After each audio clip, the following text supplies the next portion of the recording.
Well, I appreciate you being proactive and looking forward. I just want to remind council that there are steps to take spelled out in the charter that we have to go forward in looking at tax districts. You have septic tanks, you have roads and street improvements. We have rural roads out there that additional traffic is on that haven't been improved in years. Over 20 years. And if it hadn't been for Walmart coming in at Gateway location, the bridge on Highway 80 would not have been improved. The signalization in that intersection on both sides of it would not have been improved. So there are a lot of things in the rural area that need improvement that have not been addressed. And Donna Newman, Director of Engineering, and I were talking this morning, just a few minutes ago, about Blackman Road. That's still, most people would look at that as sort of an inner city road, but we have an ongoing traffic study now for both Schaumburg and Blackman Road because of the growth in the area and the schools that need to be addressed. I just want to make the point, if I hadn't already. We got it. This is not going to be taken lightly. Yeah, and it's not. But it's a big step. It's a big step, but then we know of a few, and we may have pointed out a few to you, where Urban Service District 1 is on this side of the street, and Urban Service District 2 is on the opposite side of the street. There's absolutely zero difference in the level of service, but one's in Urban Service District 1 and the other in Urban Service District 2. That's why we got to go parcel by parcel. And if you should be in Urban Service District 1 and you're in 2, we want to talk about putting you where you should be. But if you're not, then yes. I can appreciate that. We got it. Yeah. Okay. Yeah. We have Councilor Henderson. Thank you, Mayor. Well, just I think to support Councilor Allen's comments, and also what you're saying, I think that the idea that we would just one day flip a switch and roll it into Urban Service District 1 is ludicrous. But I think there are areas that, as growth has taken place, roads have been paved, streets have been brought up to code, and response time is still as good as it is anywhere else. They ought to be considered. And I think it's a slow evolutionary process. A couple other things I want to mention. You brought up the salary savings being limited to personnel, and I would even take it a step further. I don't think, except for public safety and frontline personnel in public safety, I don't think salary savings should be expended without the authorization of council, with us being under 60 days in our fund balance.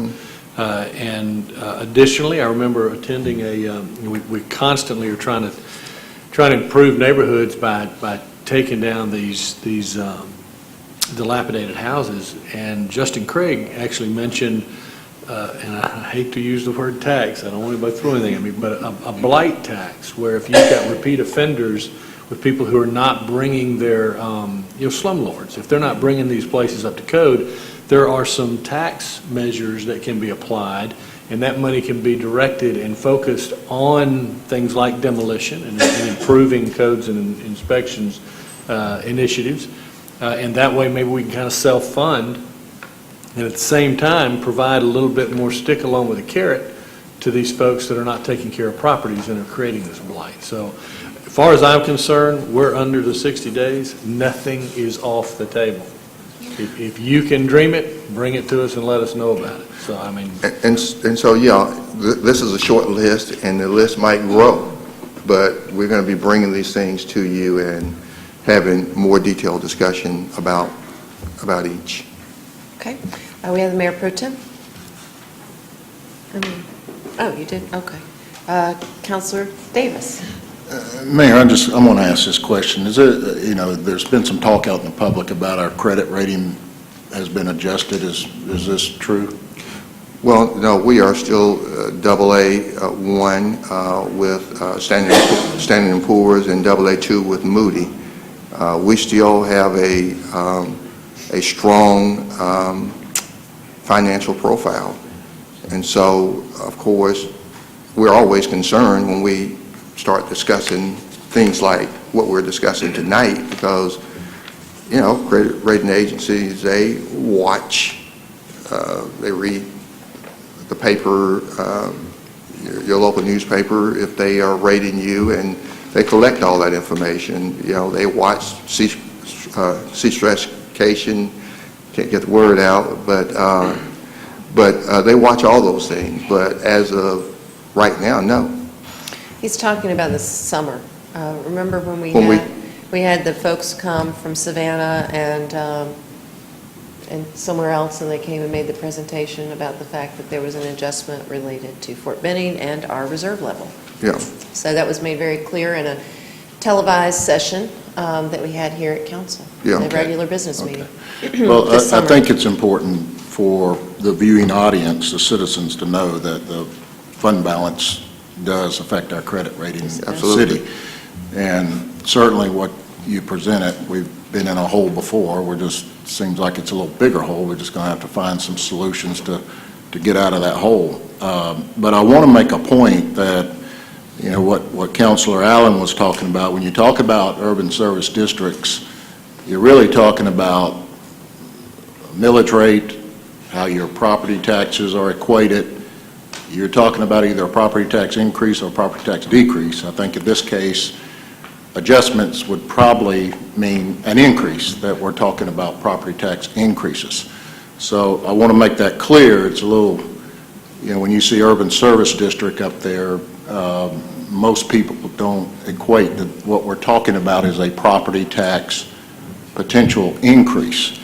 But along with that clarification, what I wanted to say there, I believe from a public standpoint, the taxpayer is protected by, correct me if I'm wrong, 1, 2, or 3 hearings is on any kind of a adjustment in the urban service districts. Am I right on that? No, I don't think so. Don't there have to be public hearings on it?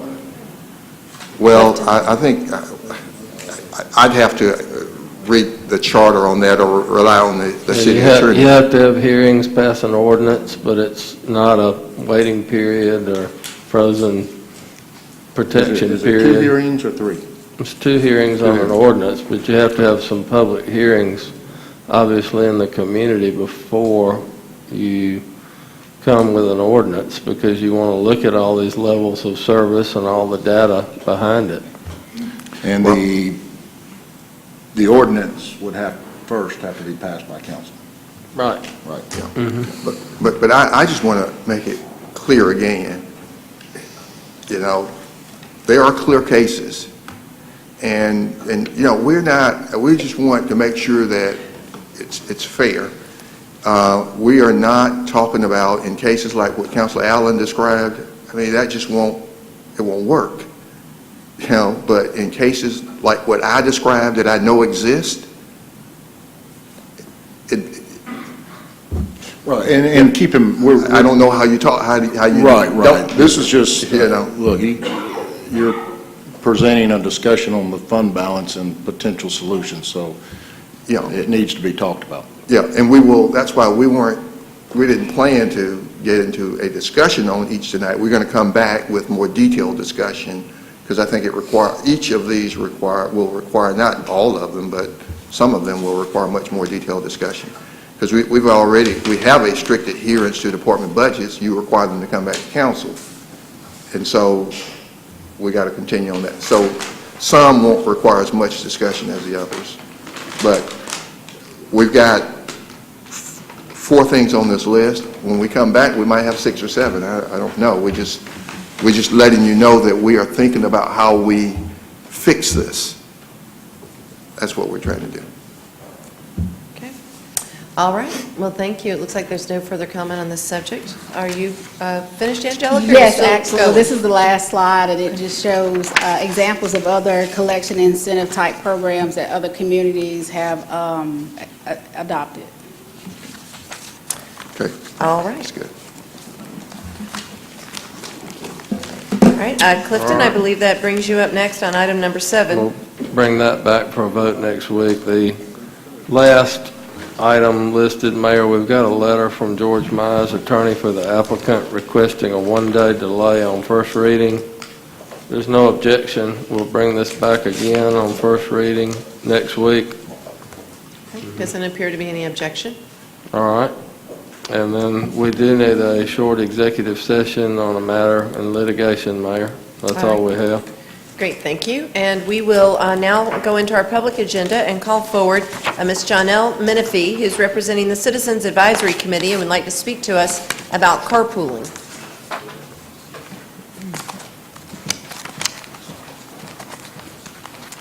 Good evening. If you would just state your name and address, please. Yes, my name is Jonelle Menifee, and my address, I'm sorry, can you repeat that? What's that? Just your name and address. Okay, Yes. yes, so my name is Jonelle Carol Menifee, my address is 4570 St. Mary's Road. And I have something I would like to read to you fine people. Thank you, City Council, for the opportunity to speak to you today regarding carpooling. During the latest Citizens Advisory Committee meeting, or council meeting, the subject of carpooling was discussed. More carpooling campaigns are needed in the Columbus area, especially in the South Columbus community. Since Mr. Ditchfield, the previous president of South Columbus Concerned Citizens, passed, the members and I have been searching upon new activities and programs to recruit new members into South Columbus Concerned Citizens, understanding and meet the needs of the community and develop more activities since once SECs has enough members to implement these activities. In partnership with Valley Healthcare Systems, South Columbus Concerned Citizens is planning a job and health fair to encourage businesses to hire the citizens in the South Columbus community and giving them a chance to at some great job opportunities. Possibly even some jobs to provide a livable wage for our residents. Some residents have reliable transportation, and some don't. If some of these same people are successfully hired for by the same employer, maybe they can carpool together. For this reason, on behalf of South Columbus Concerned Citizens, I'm asking the city for information regarding the previous carpool campaigns, how it was implemented, and the results of these previous campaigns. Once we have the carpooling information, then we can design a campaign promoting this program at our current and future programs. Regarding the results, recording the results along the way. Hopefully these South Columbus Concerned Citizens carpool campaigns will result in not only just carpooling, but developing friends, helping people learn about each other, reducing carbon emissions, and many other wonderful possibilities. Great. Well, thank you. I know the Citizens Advisory Committee is administered by Rick Jones, who is the Director of Planning. And so one of the things I think we should do is definitely make that referral to him, and maybe also to Tiasha Johnson to get you the information about the other carpooling program. I'm not sure which department that would be in, but it certainly sounds like it's planning. And so I think Rick could probably get that and present it to the CAC. And then we also perhaps could have you all, and I think you do attend on occasion, the Policy Advisory Committee of the Transportation. I know there's a representative from the CAC that comes. Yes, ma'am. And maybe we can discuss it there as well. So, That'll be fantastic. yeah. Well, great idea. That's the kind of outside-the-box thinking that we need. So thank you. So we Thank do you that. for serving on the CAC. Yes, thank you too now. Okay. Thank you. Bye-bye.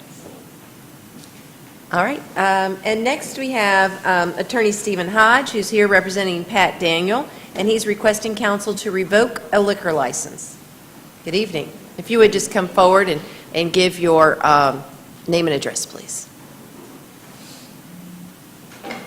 My name is Steve Hodges. I'm an attorney here in Columbus. This is my wife, full disclosure, Pat Daniel. And further full disclosure, she owns 2 liquor stores now. She just yesterday opened Uptown Wine and Spirits on Broadway, and she also owns the Forest Road Package Store for the last long while.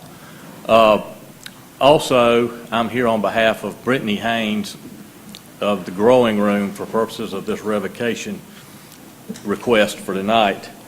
We're requesting that you revoke an alcoholic beverage license that was issued to Miles Jordan at 101 Southern Way pursuant to the City Ordinance 3-11, which has the grounds for suspension or revocation of an alcoholic beverage in the case of the commission of any act in violation of federal, state, or local laws or ordinances which would disqualify a person from obtaining a license, commission of any acts in violation of federal, state, or local laws or ordinances, and failure to abide by any provisions of this chapter.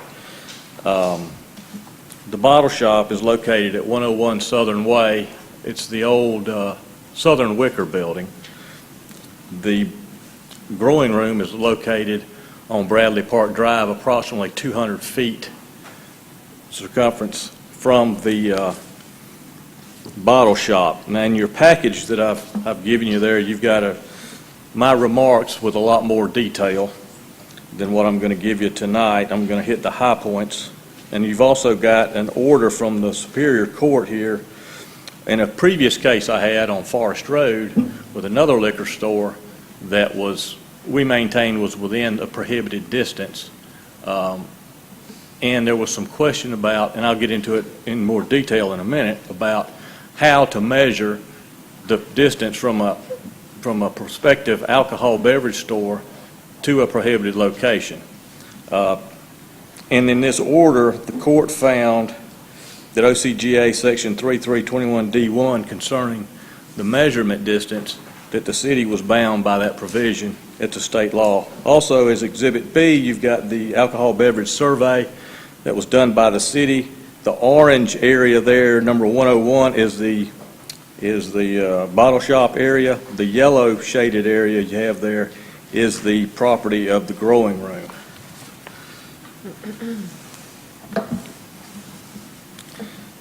Now, there's been some question about whether or not the Growing Room is actually a school. The city ordinance doesn't define school anywhere in there, and I think that's part of your package also, is the definitions that are included with the section that involves alcoholic beverages. Now, we maintain the Growing Room is a school, and there's some question about state law whether it's a school or not. But through this court case that we've gotten some testimony that's pretty much unrebutted about what they do at the Growing Room. The Growing Room, we maintain, is a school. They have the same pre-K curriculum, and that's what it is. It's a pre-K. It's a Georgia Lottery-approved pre-K program there. It's the same curriculum that the Muskogee County School District's pre-K program has. Exactly the same curriculum. They have the teachers have the same certifications as the Muskogee County School District teachers have. In fact, the Growing Room, if your child is going to go to, say, Eddie, and they can't get in that pre-K program, or if for whatever reason you wanted your child to go to the Growing Room, they have the same procedure. And if there's too many kids there, they send them to the Growing Room. The Muskogee County School District will send them to the Growing Room. They will transport kids. If they have some handicapped children that need to go to the Growing Room after school, they transport them to the pre-K program. The only real difference,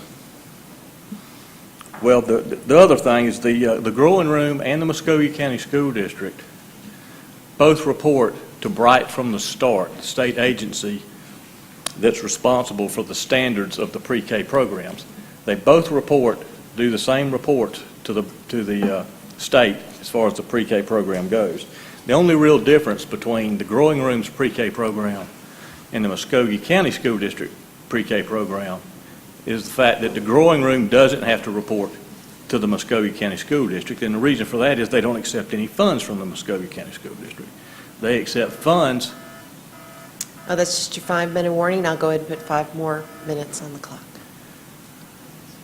The reason for that is they don't accept any funds from Muskogee County School District. Other than that, all the reporting requirements are the same. So we're maintaining it's a school, but your ordinance doesn't define what a school is. The ordinance just says any school. Chap, that's 335C, 600 feet of any school without any further definition.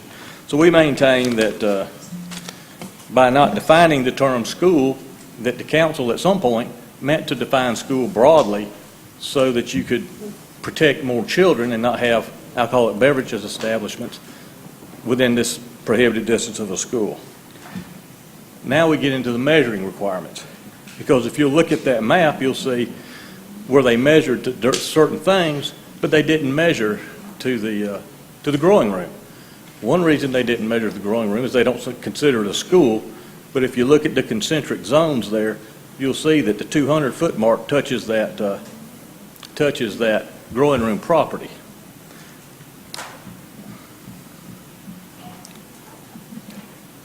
Now, there's some disagreement on how to measure this distance. There's a city ordinance that says you measure it one way, which would put you within the 600 feet, but that would be from going from the front door of the property, down the road, up the road, around the corner, and back around to it. But state law doesn't say that. State law says, here's how you have to measure it.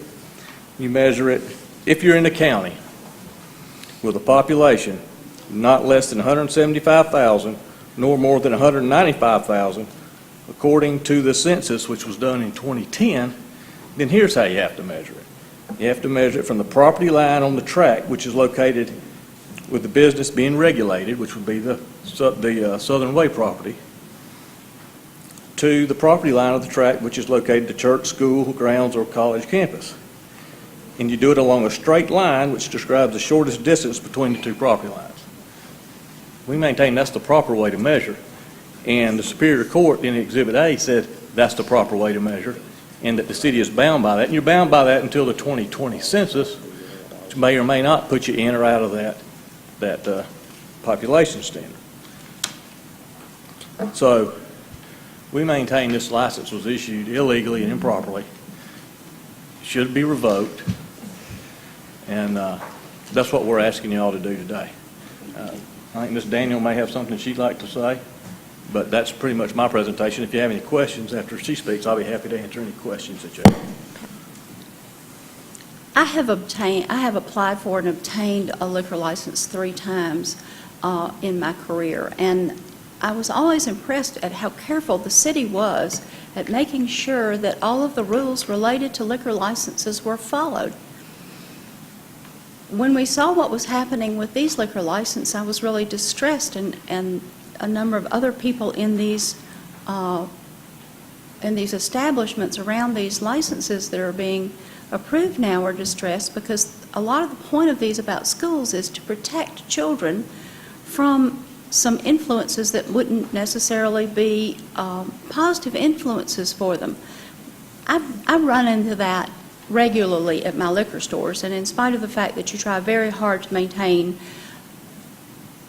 an establishment that would not be such, you sometimes have people around the store that you would not want around a school. And we've had testimony about that in some of these court cases where a license has been issued, and across the street from what I would have thought would have been a location that wouldn't have been allowed, and within a very short period of time, the people frequenting the establishment with the liquor license came over and exposed themselves to the children in the pre-K who were literally a few feet away from this establishment. That's why we have those ordinances, to protect these children. You don't want to have problems. The woman who is the executive director for the growing room tells us that they have already problems with vagrants who wander the railroad tracks behind their property and Southern Wickers, and they are concerned about having now vagrants who would possibly be inebriated, and more problems with the people that they have to be very vigilant of around the children and the playground especially. So they are very concerned about this impact on them, and I'm concerned about the city's not managing this part of their responsibility the same way. I think they have a duty to the public to protect, particularly these small children. Thank you for hearing me. Thank you so much. Let's turn it over to the city attorney.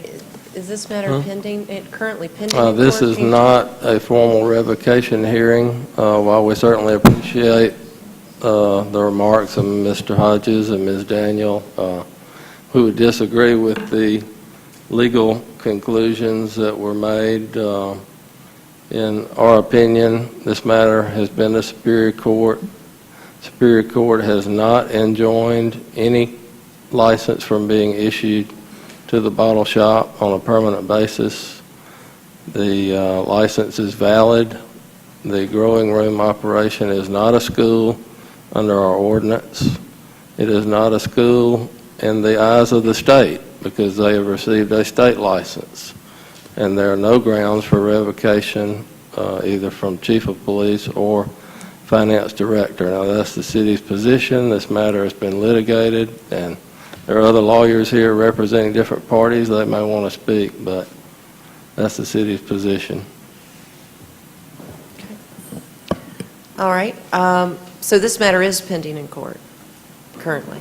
Has been pending since June, Mayor, but there's no permanent injunction been issued to prohibit the bottle shop that he's trying to get the license revoked. There is no injunction, no reason to prohibit this operation who holds a valid license from doing business. Okay. Mr. Hodge, thank you for coming, and Pat, you too. It sounds like we're not going to be able to address this here tonight legislatively while the matter is pending. Obviously, there's all sorts of discussions and negotiations that happen between council as you work through these issues, and ultimately the court decides. But given the current status, we're not going to be able to discuss it here or negotiate it here openly in a legislative context. I hope you understand. I'm sure it's very frustrating for you, considering you just sat through 2.5 hours of great civic engagement, from proclamations to cell phone towers. But I think that is the necessary and probably best process for everybody. We appreciate you hearing what we had to say about it. Yeah. Thank you. Again, sorry for your time. I hope, again, you just felt like you were civically engaged tonight. So, okay. Thank you. All right. All right. Next, we're going to hear from Miss Audrey Pallamore. She wants to have an follow-up. Oh, I'm sorry. Councilor Baker, yes. That was my fault. I was late. The city attorney question. This is just a question. If the facts were identical in this case, and that particular location of the liquor store, the bottle shop, was a high-end restaurant with a liquor license, would it be the same issue? This is an off-premise establishment, as far as I know. So But there a difference? There are different rules for on-premises. And the distance and the licensing, that would or apply. the distance requirements? That's just a question I'm asking because I'm curious more than anything else. Yeah, Ms. Ivy, you can tell us Oh, I'm sorry. I didn't know Ms. Ivy was what the there. Still no? distance requirements are for each type. They're just different categories.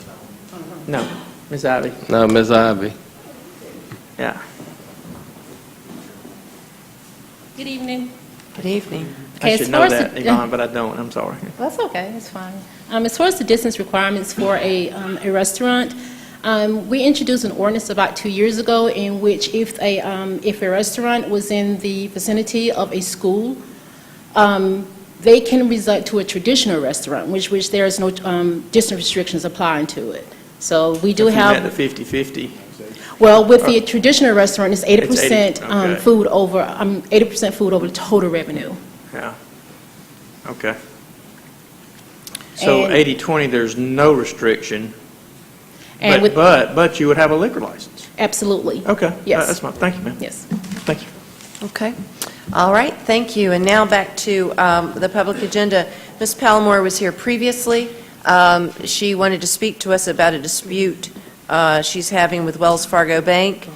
Ms. Pallamore, at that time, I cautioned you to be very careful and not mention any names of citizens that are not here to speak about this matter. We cannot hear a matter of private dispute. As we told you last time, this is not a judicial body. We have no jurisdiction over the matters you're concerned about. Now, if you have a matter that this council may address, one of ordinances or other matters within their authority as provided by state law and the charter, we're glad to hear it. But do know, if you mention somebody's name or the name of a business related to a dispute, because they're not here to defend themselves, I'll have to mute the mic, okay? So with that caution, I'm going to go ahead and set up the timer. And if you'd like to address us, address council about something related to city business, we're glad to hear it. Good evening. Good evening. Mayor and Public Safety Director Tomlinson, elected and non-elected members of the Columbus Consolidated Government of Columbus, Georgia, and citizens of Columbus, Georgia. During the recent presidential campaign, I read about the Democratic Vice President candidate, Mr. King, and the fact that he worked as a city council person prior to his service on a national level. So he worked to enhance the lives of many citizens in his community. So therefore, I'm here to speak to these elected council members, and I will appreciate your undivided attention as I read a letter composed by me to the U.S. House of Representatives Financial Services Committee. I mailed the contents of this letter on October 13th, 2016, to the address that's on the monitor. No, ma'am, we don't put up such things. They have to be approved by the city manager. And of course, I know that we had the clerk of court contact you. Some of the items you sent us, again, had names on them related to some of the issues. So, Mr. City Manager, did you want to address this? And I'm going to Madam Mayor, pause. while we- I've verified, it's just, there are no names on this particular document, so Okay. it's fine. Okay, all right, go ahead and put this document. Thank you, City Manager. I am therefore moving forward with reading the letter and keeping in mind that I am encouraged by the work that the vice presidential nominee did in his community, according to the Ledger Inquirer paper that I read, as far as helping to enhance the lives of those in his community. This is the content of the letter.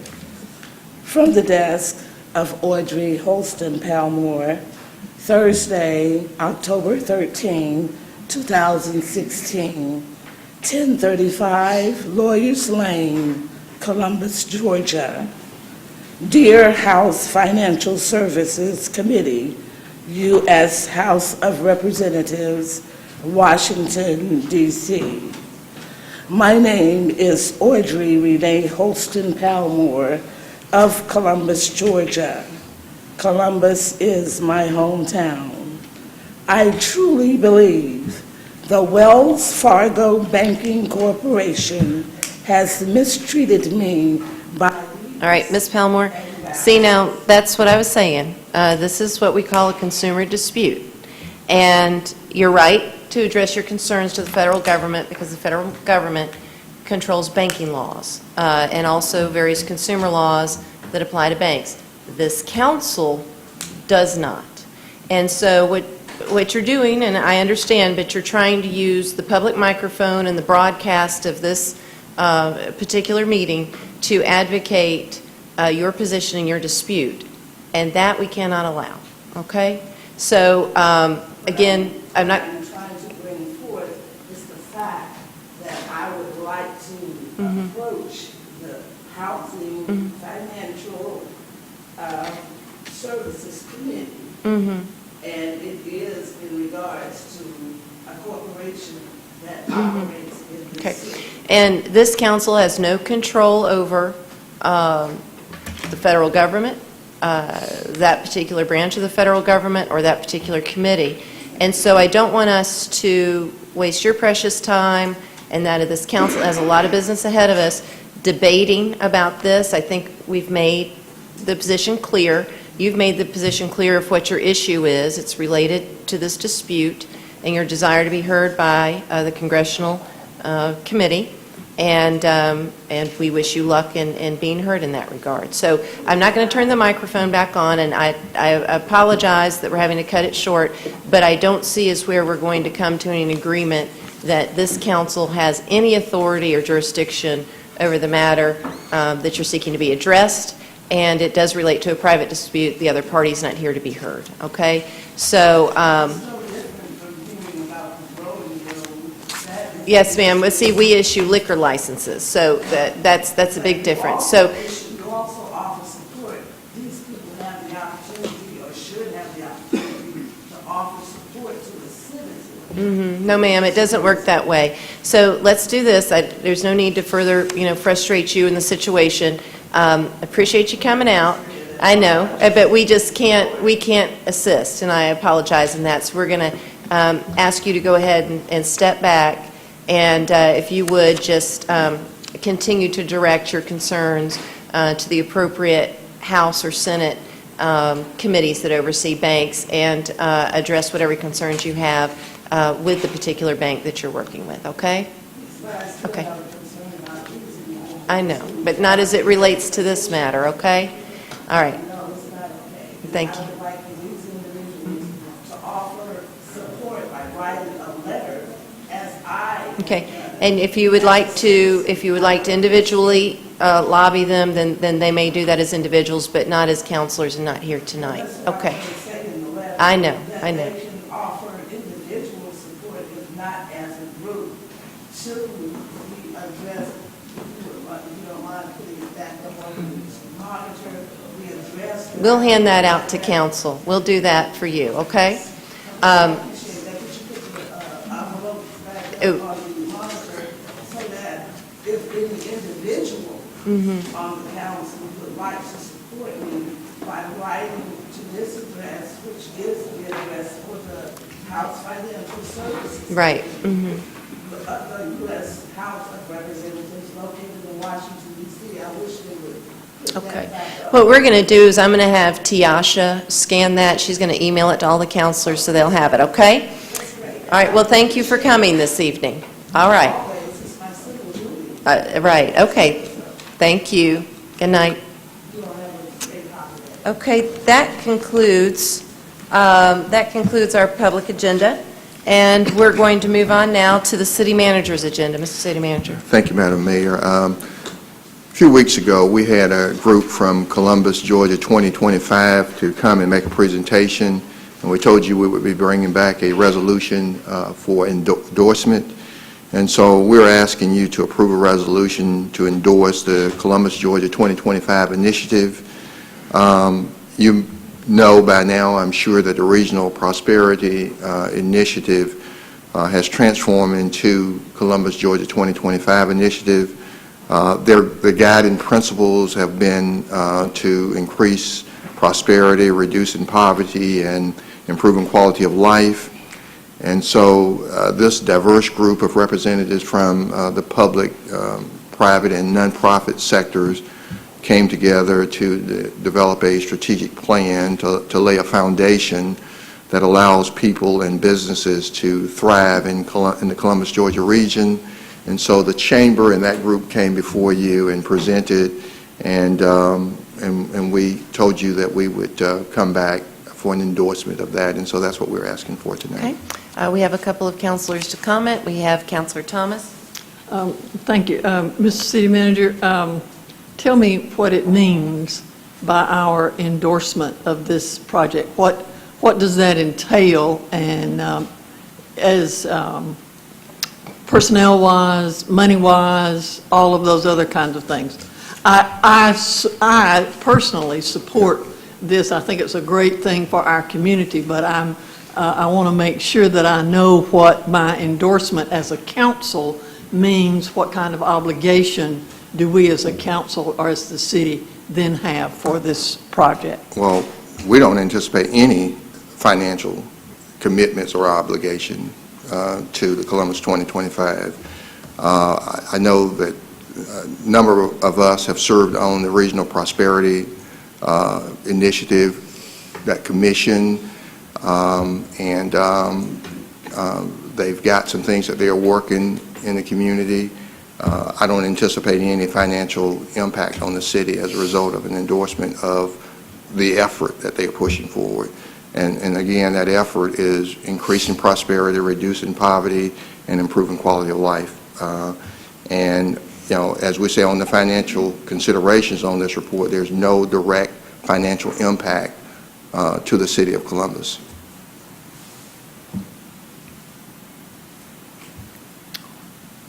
Okay, thank you. Councilor Davis? Mr. City Manager, I did want to ask you about commitment. I know this is only an initiative, it's a study somewhat that's been put together, but by no means does this bound or will bind in the future any council or any leadership, because it is a 2025. I don't think that's what we're doing here, that this could adjust at any time, but I don't want today.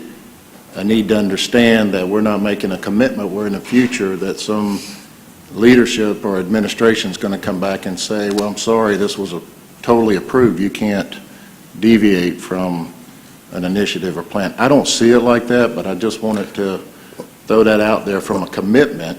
We're actually just endorsing, but there's no commitment. And let me just further say, the reason I ask that is because this is the Council of Columbus, Georgia. We're elected by the citizens of Columbus, and Columbus should always be in our best interest. So if it comes down to that, then I don't want to be bound to or bind future leadership to a regional initiative when it becomes a local initiative.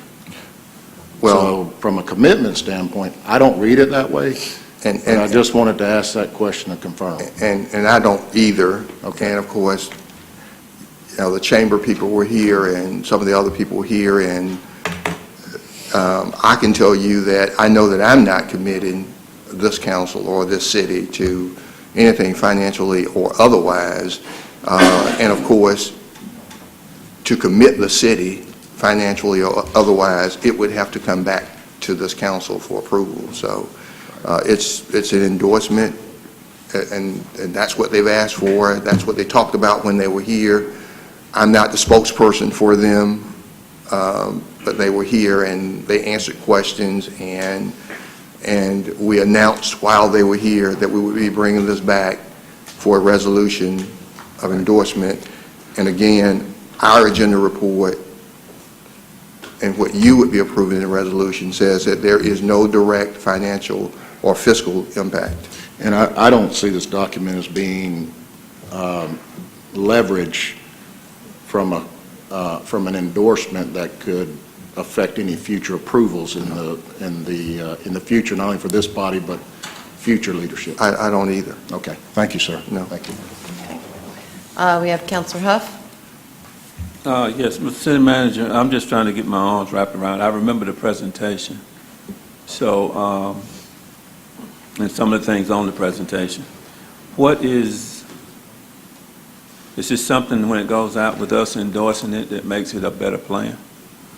Or if something they couldn't do? I would think so. When the guiding principles are increasing prosperity, we want that. You want that, I think. Right. Reducing poverty and improving quality of life in Columbus. Those are the guiding principles. Yeah, we all for those. I see the principles. I'm just saying if this is something that could have been done without us anyway, right? Absolutely, but yeah, certainly if you're going to be doing the things that were the key findings. No, I'm just trying to find out what our role is. When we endorse it, we're saying that I think we just back everything that's listed. Yeah, I think when we endorse it, where it says here the key findings included the following, and when we talk about increasing prosperity, reducing poverty, and improving quality of life, we're talking about dealing with slow growth and limited in-migration, a critical need for top talent, all the things that are listed in this document that they talked about when they were here. Certainly, I'll be happy to bring them back. I am not the spokesperson. They came here. they presented this, and they asked you to, they answered questions, and I just, from that. Yeah, I don't have a problem Yeah. with that. I'm just trying to, the word endorse, just want to know what we're endorsing. We're just saying we're a part of the team for these principles as it goes out among all. This is a the region. public-private effort to improve these things in our city. And they're asking for our endorsement to be a partner in moving it forward. A partner in the effort, but certainly there's no financial impact in being that partner. Why don't we delay this? I'll have them come back and answer your questions. I'm not their Okay. spokesperson. We've got a couple of other, And, It's- but I just want to be clear, Mayor. Yeah. They came here, they presented, yeah, and they answered questions, and I thought the questions were answered, and we said before they left, we would bring the resolution back. I'm simply bringing it back. I am not yeah, carrying their water. yeah. I am not. I think we know that. It's fairly common for, Pardon? Absolutely, yeah. yeah. Let's see, Counselor Huff. Excuse me, I'm sorry. Does that conclude your comments, Counselor Huff? Oh, I'm sorry. Back to you. Yeah.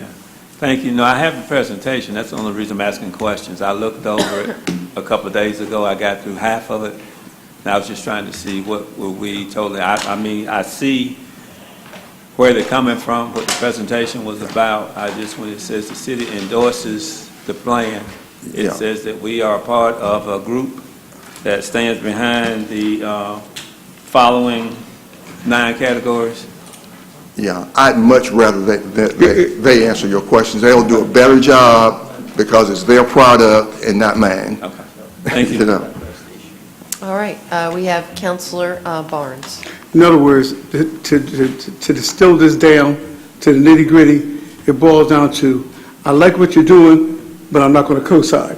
But basically, you have my approval. I like the direction that you're going into, period. Yeah, but I'm not signing on to. Yes, Yeah, that's what exactly. I'm saying. That's It it. boils down to, Yeah. I like what you're doing. I'm in favor of it. Yeah. And so let everyone know that I'm in favor. It's like a letter of support. Right, that's basically. Basically. All right. So I'll be happy, Madam Mayor, to delay it. We have a few others. Counselor Henderson. Well, I certainly understand some of the questions that some of my compadres are raising, especially in light of the discussion of our fiscal plight here recently. But I don't have any problem with them coming back and talking to us, but I don't have any problem with approving this, just because the way I read it in my little simple mind is that this regional prosperity initiative they uncovered some opportunities and some warts and some things that the study showed that the community needs to work on going forward to become the kind of community we want to become. And the way I read this is that we just are going into the yoke with them to try to help pull and push in that direction. And there probably are going to be things that we have access to through grants and through governmental agencies that we can funnel funds through us if we do identify some of those things. I don't anticipate, based on this, there ever being a nickel coming out of the city coffers to try to pay for this. That's not what it says. So I don't have a problem with approving this, but if everybody else would feel better, I think it'd be a great exercise. Let them talk again about what they're planning to do with that entity. Is it time sensitive in any way? Are they turning it in no. anywhere? Okay. No, not at all. Okay. So Let's see. We've got a few more now. Hold on. We've got Counselor Thomas. Mr. City Manager, is this the group that is doing the Frank Martin pedestrian bridge? This is not No, that's them. Together 2016. I mean, Okay. 2016, Together 2016. That's a different group.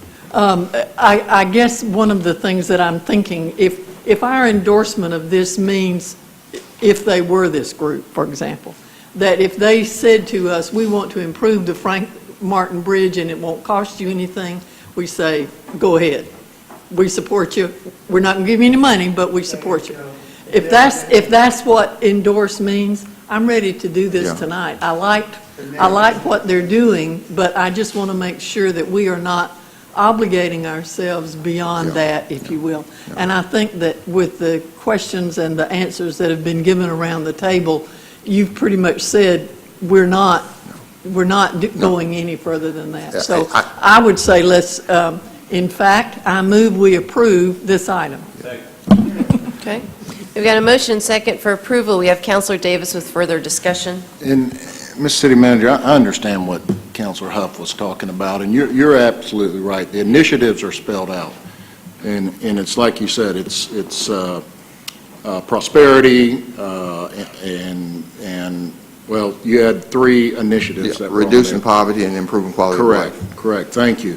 But I think where just a little hesitance that needed clarification, I know there's some key points that they've talked about, but the resolution actually, when it talks about that we're agreeing and somewhat holding each other accountable and that we're going to behave consistent, when I ask that question about commitment, I just want you to be clear that, that the priority for me is Columbus, Georgia. Absolutely. And I will always be forward-thinking and think about the region, and yes, I agree with all these principles, but the resolution is what's a little, what am I actually agreeing to here, and if I am, or if we are? So I think that's where the questioning comes from. You with me? Yeah, I am, and I think they know that we don't have money. Okay. And the Together 2016 that Councilor Thomas mentioned, I mean, they're givers. They're not asked. They didn't ask. They are given throughout the community. And in fact, at the Frank K. Morton pedestrian bridge, they're given. And so I see this as a letter of support. They want. Right. They don't want to have a Columbus, Georgia 2025 and not be able to say they got support from the city. Right. I think, Well, I'm okay. I'm okay Yeah. with it, but I just want to I think everybody was, okay, what are we actually agreeing to here? So, Yeah, okay. I think it's out on the table, and we've talked about it, unless somebody else has some concern. No, it looks like we have no further discussion, so discussion is closed. I will cue it for electronic voting.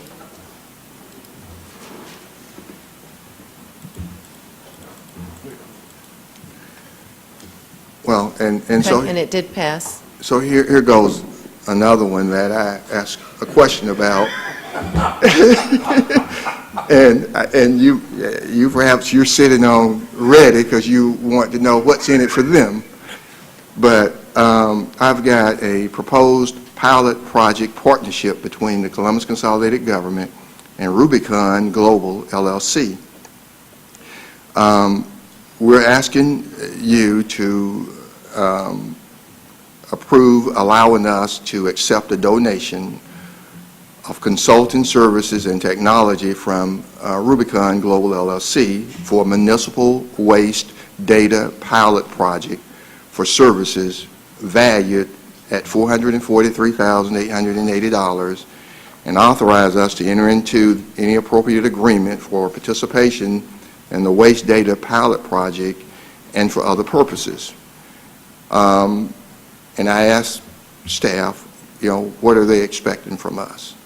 But what we're going to get in this pilot project, we'll have a GPS on trucks that will let us know the location of those trucks at any time. We will also have street-by-street instructions.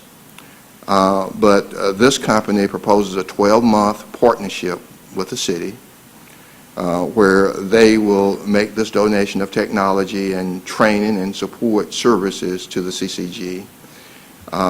It's an app-based, this app-based technology would be placed in Public Works Department in a fleet of 75 residential solid waste vehicles servicing households within our city limits. We know we need this. There are no promises to Rubicon Global. In fact, under legal considerations,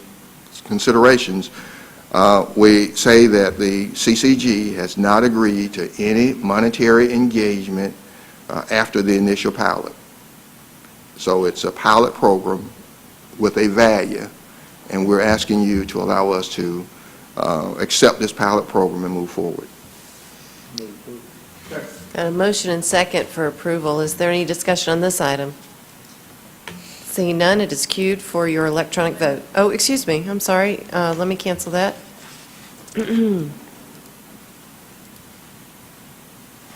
Counselor Thomas.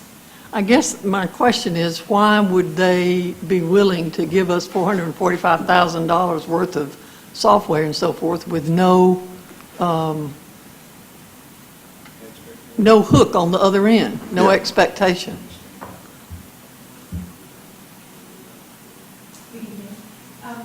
Well, just a second, your mic. Okay, sorry. Yes, go ahead. Okay, it's on now. Here with us this evening is Mr. Frank Hilleran, who is with Rubicon. I think the best way to address that is to let him talk to you about this. As he begins that, then, if you would you tell us what Rubicon is, what you do, all of those kinds of things, so that I'll feel a little more comfortable? Thank you.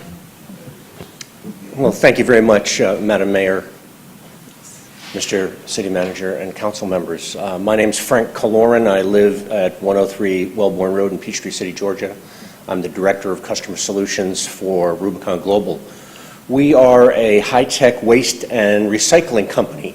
Some of our clients are Walmart, Dollar General, Burger King, 7-Eleven.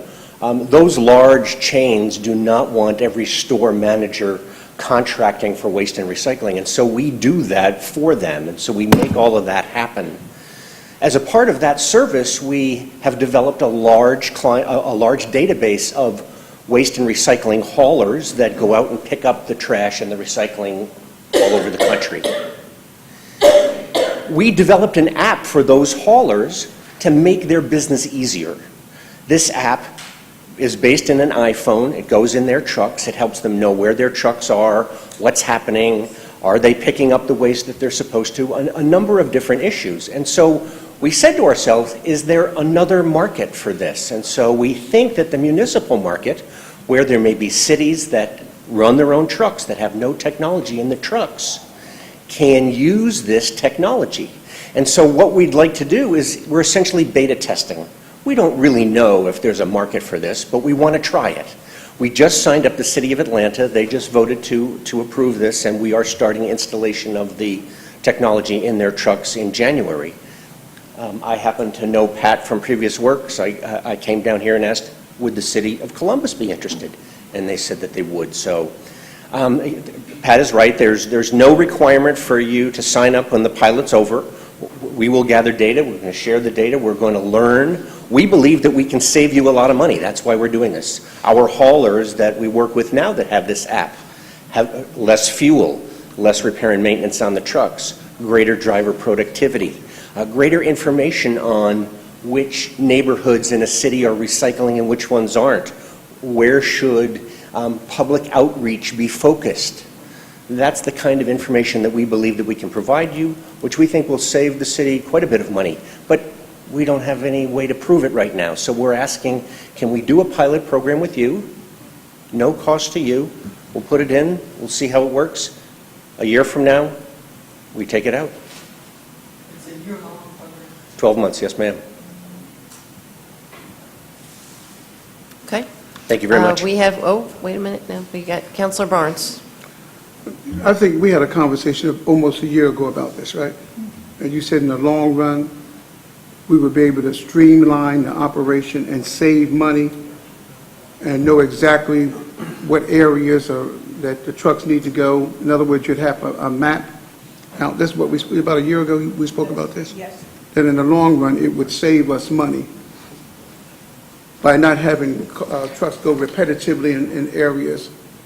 And you'd have pretty much a blueprint of where the trucks need to go, the viability of what trucks need to go and how many need to go. Absolutely. Okay. Part of that is tied to the Route Smart program we've purchased, and we believe that we're going to be able to work it so the Route Smart interacts with this program too, and we should see some additional benefit from that. Yeah, we spoke, it was about a year ago that we spoke about this. We went one-on-one. So you Yes. said some of the things that you wanted to implement. All right, let me ask you, Madam Clerk, do we have a motion on the table? I think we do. A motion and a second? Okay. There's no further discussion, and hearing that, it is queued for electronic voting. Hold on.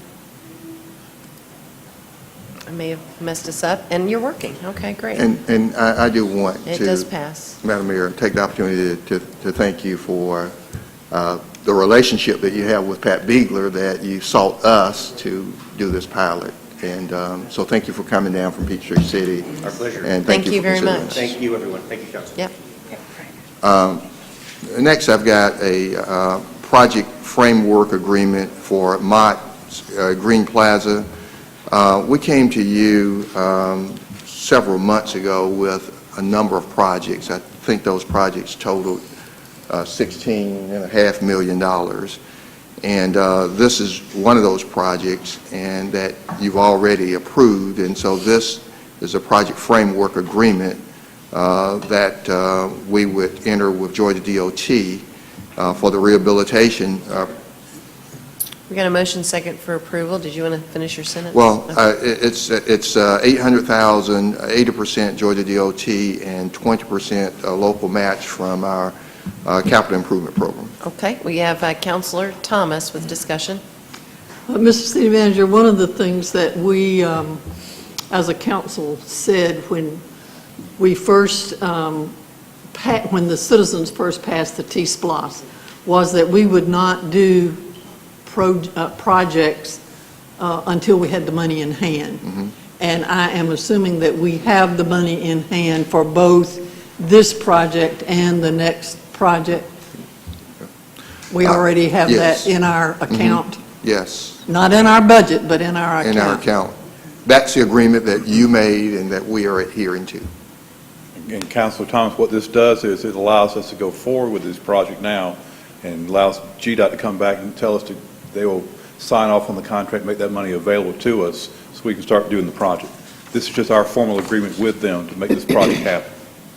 And Mr. Jones, if you would, one of the questions that I have been asked that I think I have answered correctly, but if you would, this is money from the T-SPLOS discretionary funds. This was not one of the projects that was on the list that the citizens voted on. And the question that I've been asked is, how do we get the discretionary money? That, as I recall, was part of the T-SPLOS vote that we voted on. Would you speak to that, please? 25% of the money that's raised under the T-SPLOS itself is set aside as discretionary funds for all the local governments involved with that.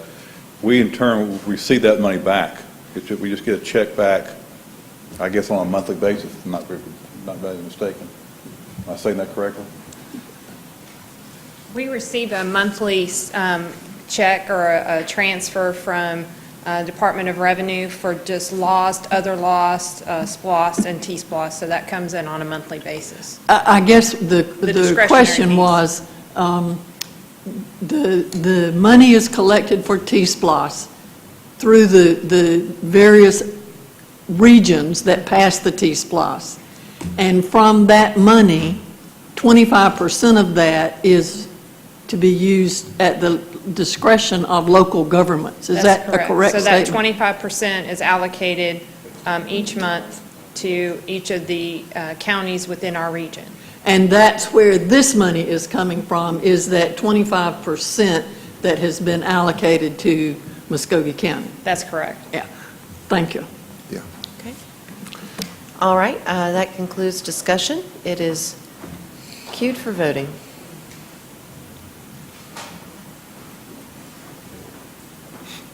It passes. Okay, and the next one is a project framework agreement for Infantry Road and extension of the Follow Me Trail.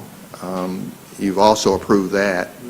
Got a motion and second for approval. Any discussion on this item? Seeing that there's none, it is queued for your electronic voting.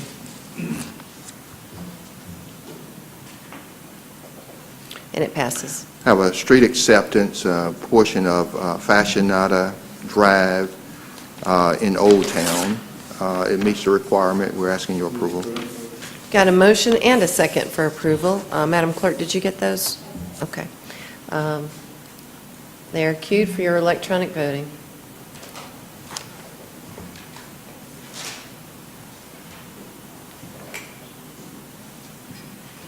Let's see.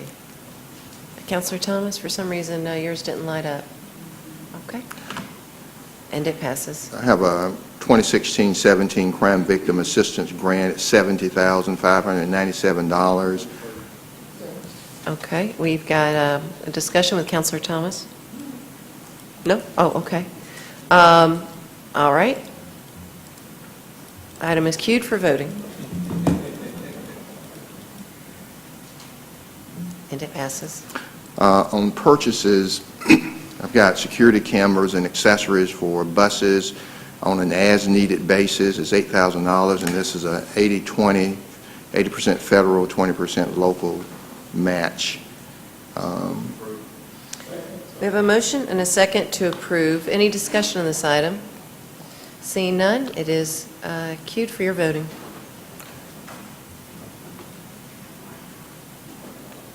And it passes.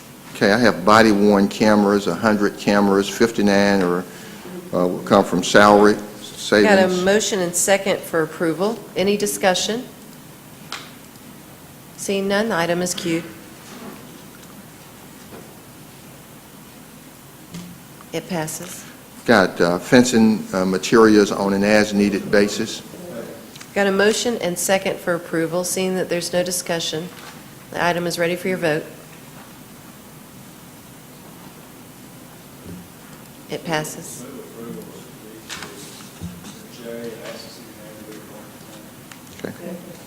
Okay, that's D through J. Is there, would anyone like to pull any of these items? Okay. Councilor Thomas, did you want to pull any of the items? Question on one Okay. of them. Okay, I'll just read them. And it's item D, so. Okay.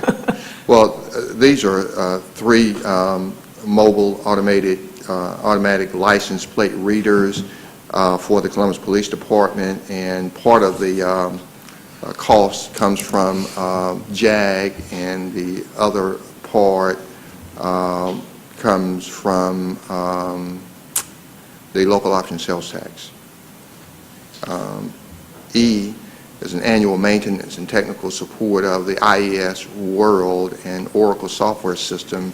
You know that we're replacing OASIS, and we're asking for an approximate amount of $191,815 for the period covering December 1/16 through November 17.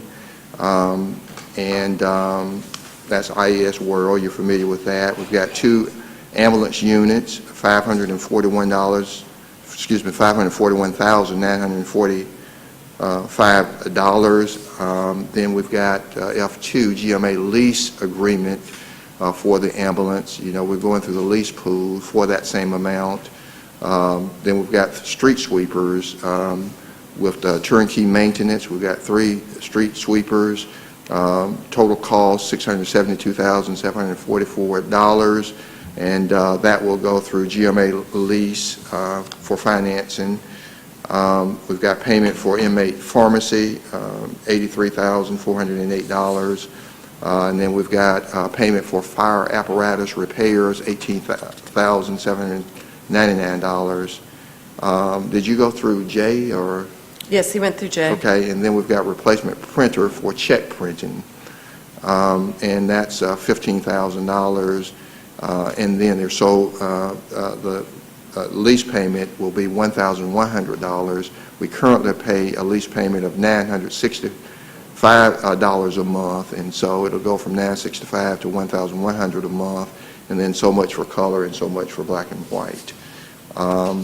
Those are the purchases, and then I do have one add-on for. Well, let's do that in a minute, since we've got a motion for D through J. and a second, and there seems to be no discussion related to those items. So let's go ahead and vote on those, then we'll do your add-on, just so we don't get the motion confused. It's queued for voting.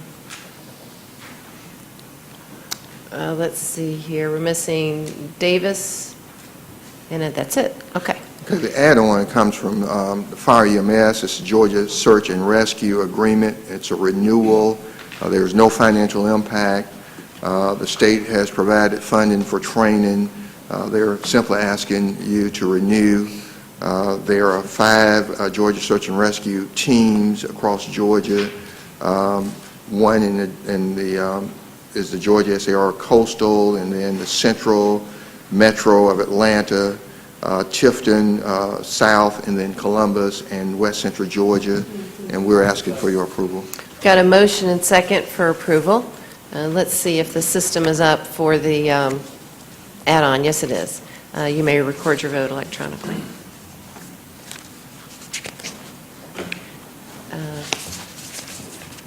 And it passes. Madam Mayor, we've already had the fund balance update, so that concludes my agenda. Okay. Let's see, we've got several things here. We have Councilor Huff. Mr. City Manager, if you would, I need some assistance on Rigland Road area going down through there, because it's really ridiculous. I don't know if you had a chance to ride down through there since yesterday in the rain, but they really need sidewalks down from, where am I here? Starting here, going back down. It just floods over in there, and they have nowhere to walk in the rain, just in the puddles and things. So I went through yesterday while it was raining so I could take a look at it, because I've received several calls on it, you know, on and off now for about a year and a half. But we hadn't had any not much rain this summer, so it hadn't been a real problem. But yesterday was really bad. Okay. We'll take a look. All right, thank you. All right, we have Councilor Henderson. Thank you, Mayor. Yeah, and Mr. City Manager, you and I have spoken very, very briefly about this, but Michael Burgess has done an amazing job of updating us on these detention ponds, retention ponds, whatever they're called, on private property. And, you know, as I know his hands are tied, he and I have spoken because of EPA and EPD and the requirements that they have placed on these pond owners for maintenance, but a lot of these folks are just now finding out after 15, 20 years they have to maintain them. And I spoke with a small family-owned business, that the tab to get it cleaned out is $60,000. You know, here we are in December when budgets are exhausted and they've got a 30-day to comply. And so I guess what I'm asking you to do is go back and see if there is an alternative. I know these are requirements from state and federal organizations, but in the meantime, I'd like to kind of give, not a moratorium, but maybe just a stay, so that anybody that's been issued one of these, the clock will stop running until we figure out what we can do. That's just you know, I know it's got to be done, but some of the things that they allege that they were told they had to do just seem excessive.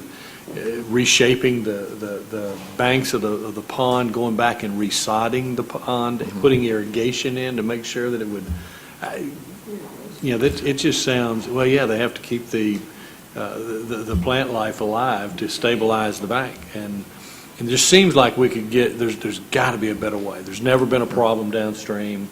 It's functioning, obviously, as it was intended. So it just, if you look into it and bring us something back. Well, and I'll tell you, Councilor Henderson, I received your email, and I know my office has already scheduled a meeting with Public Works staff, with engineering staff, and with both deputy city managers, with Mike Burgess present to deal with this. So I agree with you.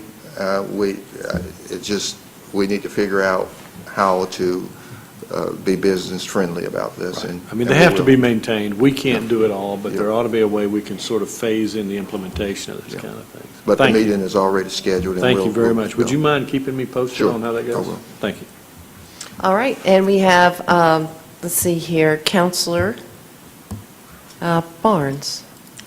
And Mr. City Manager, following up on Irwin Way paving and when it will be repaid. I'm hearing some people say it hasn't been repaid, hasn't been paved in 30 years. And slow down any kind of signage for Morehouse. And I know you're familiar with the way that street slopes down. There are myriad children there. we need to have some type of signage or something on Morehouse. Thank you so much. And thank you for the situation that I called you. Oh, yeah. It was immediate. Yeah.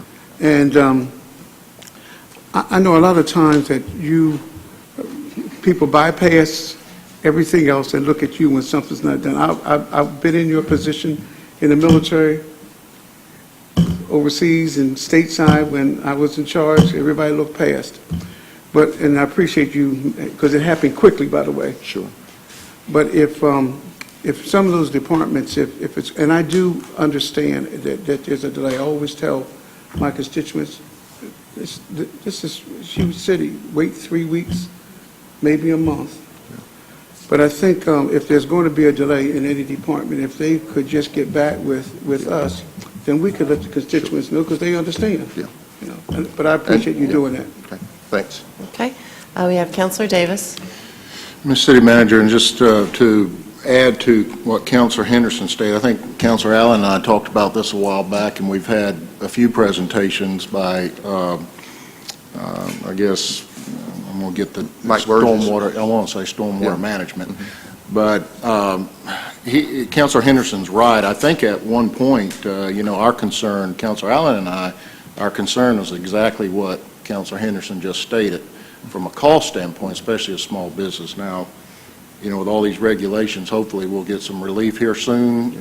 That could happen, I don't know, but I think a lot of people were just under the understanding that they just had to make sure that these bodies were flowing, that they weren't obstructed, that they're cut and cleaned up, but all these enhancements, and I mean, you're talking about construction that people are barely surviving, especially small business out there. And what Councilor Henderson just talked about would bankrupt them. Yeah. So that is a concern. I think it's a concern of all of ours. I understand that there's somewhat mandates coming down, but, from a city standpoint, I'm concerned about this, because I know some of these people and they can't do these things. Hopefully there'll be a way to solve that. I would like to just to touch on this briefly with council.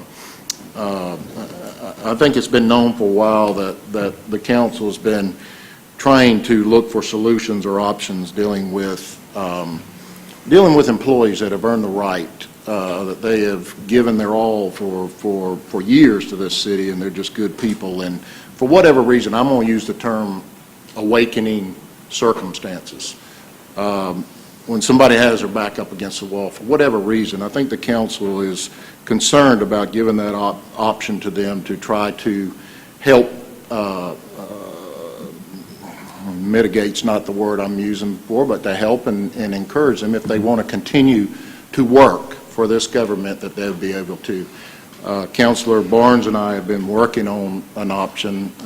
The city attorney's office has been helping me. Next week, there'll be an amendment to the drop plan that'll come before this body for discussion purposes. And we were fortunate to find some expert knowledge in this area to provide us with a credible solution that can help out. So I think council is really, searching and wanting to do something, and certainly this is an option that's being presented before this council to explore and possibly amend and move forward with, and that'll be coming this next council meeting. Okay. All right. I think that concludes then the city manager's agenda, and we will move to the clerk's agenda. Madam Clerk. Madam Mayor and members of council, on the clerk's agenda, I have several items of information. The first being I submitted a memorandum regarding the Airport Commission and their nominees, and we will be voting on that momentarily. Two is a memorandum from me submitting the holiday schedule for CCG-TV. Mike King will be doing holiday messages. Items 3 and 4 are biographical sketches of Mr. Chris Badcock and Mr. Don Cook, nominees for the Airport Commission. Item 5 is a biographical sketch of Jane Gover, nominee for For Mr. U.D. Roberts on the Board of Elections and Registration. Biographical sketch of Beth Harris, another nominee for Mr. U.D. Roberts' seat. Biographical sketch of Tanya McHale, nominee for the Airport Commission. Biographical sketch of Barbara Pierce, Councilor Barnes nominee for Mr. Watson's seat on the Board of Honor. And biographical sketch of Ms. Talua, Councilor Barnes nominee for Judith Lopez seat on the Board of Family and Children's Services, and Mr. U.D. Roberts nominee for him to succeed himself. Certificate of need application from Midtown Medical Center. They are submitting for renovations and expansions of the John B. Amos Center. We've received notice from Corey Jones. It's just advising that Mr. Larry Dixon, who served on the Board of Tax Assessors, has passed away. Council can be thinking about someone to replace him. Minutes of various boards can be received. Got a motion and a second to receive the minutes. A I'm second sorry, who coming made from the the Mayor second? Pro Tem. Okay, thank you. All those in favor, please state aye. And then on our board appointments, on the... Let's see, we've got Councilor Huff. Yeah, is it an automatic response from us to the family of Mr. Dixon in his passing, or is that something we have to request? We normally do a resolution, so the Okay. resolution will be forthcoming. Okay, thank you. On our Airport Commission, for the seat of Mr. Chris Badcock, there are 3 nominees. I'm sorry? Any women? I don't believe so. The last person who was on there, she had resigned, and we didn't put anyone else on, another woman on there. The nominees are Chris Badcock, Don Cook, and Tanya McHale. Councilor Allen. Councilor Baker. Councilor Barnes. Councilor Davis. Councilor Garrett. Councilor Henderson. Councilor Huff. Councilor Thomas. Mayor Pro Tem. Councilor Woodson is out. We'll have to bring this back. We need at least 6 votes, and we don't have that, so we'll bring this back at our next meeting.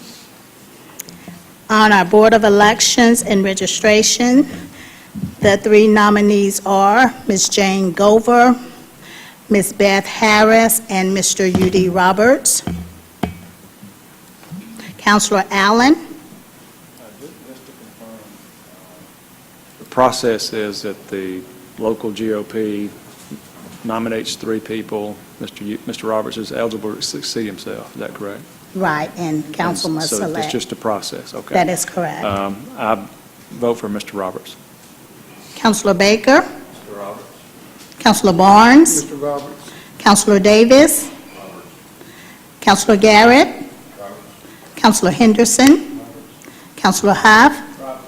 Councilor Thomas. Mayor Pro Tem. Okay, Mr. Roberts has been reappointed. I need a motion for confirmation. Second. Got a motion and second for confirmation. All those in favor, please state aye. On our Board of Family and Children's Services, as I indicated, Councilor Barnes is nominating Ms. Palua.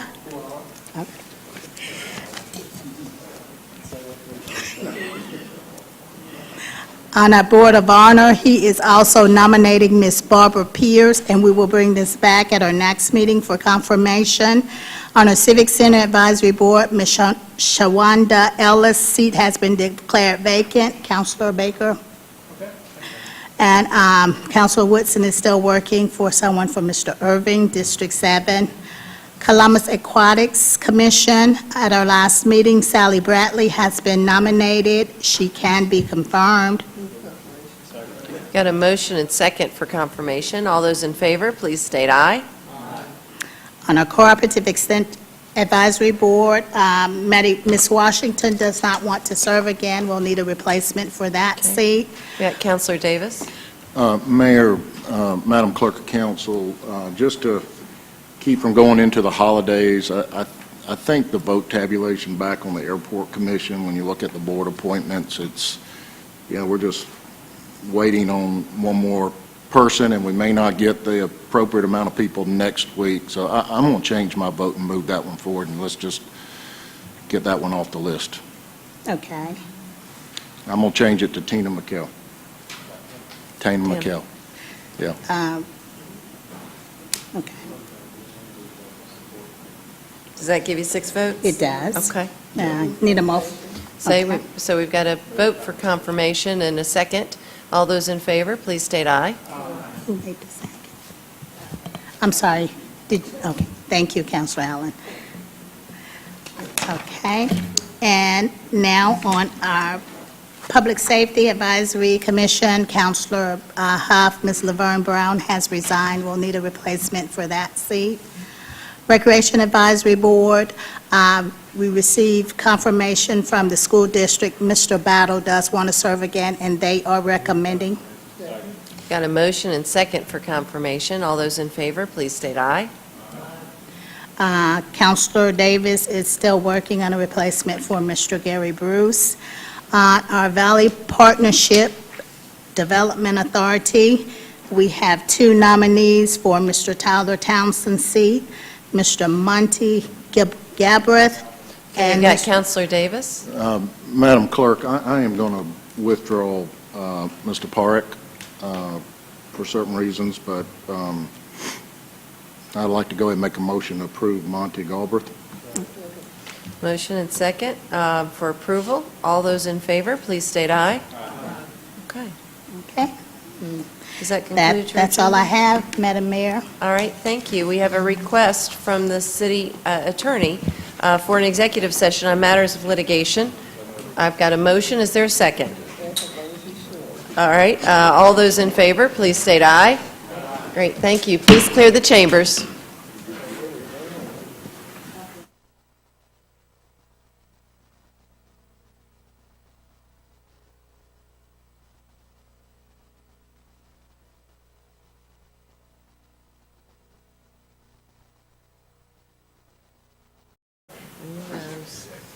I've given up. Thanks. Oh, yeah, oh, God. It's like the other one. God, what long, interminable. Oh, all right. We are back out of executive session on matters of litigation. No votes were taken, and at this time, we'll turn it over to the city attorney. Thank you, Mayor. Got a resolution we passed around the table. This would authorize the firms of Barnes Law Group and Evangelista Worley, along with technical assistance of Expert Discovery LLC, to initiate appropriate litigation for recovery of 911 fee deficiency amounts. It's ready for adoption after discussion that we've already had with council. Okay, we've got a motion and a second for adoption. Is there any discussion on this matter? Hearing none, all those in favor, please state aye. Are there any opposed? One. All right, and the motion does pass. With that, I'll entertain a motion to adjourn. All right, all those in favor, please state aye. Great, we are adjourned. We'll see you next week, Tuesday, the 13th.